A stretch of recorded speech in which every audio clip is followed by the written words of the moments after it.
শ্রাদ্ধে মৎস্য দেওয়া বৈধ না অবৈধ? সম্পূর্ণ অবৈধ।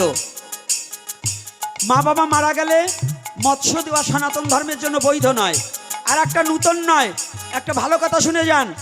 আমরা যে মারামারি হানাহানি করি, আমরা এই অমক মত তমক পথ নিয়ে, জানেন আমাদের বাংলাদেশের একটা সম্প্রদায়, ভালো জনসংখ্যা, আমরাও সেই সম্প্রদায়, সনাতনের বাইরে নয়। মতুয়া সম্প্রদায়ের সচিপতি ঠাকুর যিনি, ইনি দেহ রাখার পরে তার শ্রাদ্ধেও মৎস্য ছাড়া স্বজাতি ভোজন হয়েছে।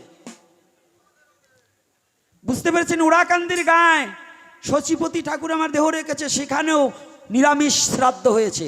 আর আমাদের এই যে আপনাদের গ্রামগঞ্জে এক পিস মাছের জন্য এই যে ঠেলাঠেলি আর হিংসা করেন, এইটাকে বন্ধ করে দিয়ে প্রত্যেকের মা বাবা মারা গেলে নিরামিষ বৈধতা, এটা শাস্ত্রীয় সিদ্ধান্ত হয়েছে।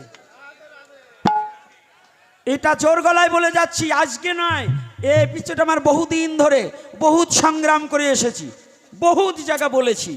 যদি না দেখাতে পারি তাহলে বলবেন। এটা মহাপ্রভুর নির্দেশ।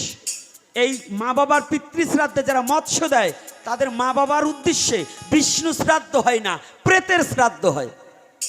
আপনার মা বাবাকে প্রেত বানাইয়ে যদি ওই খাওয়া পারছেন খাওয়ান, তাইলে বাইরে রান্না করে খাওয়াই, নাস্তা তাই দিয়ে দিন।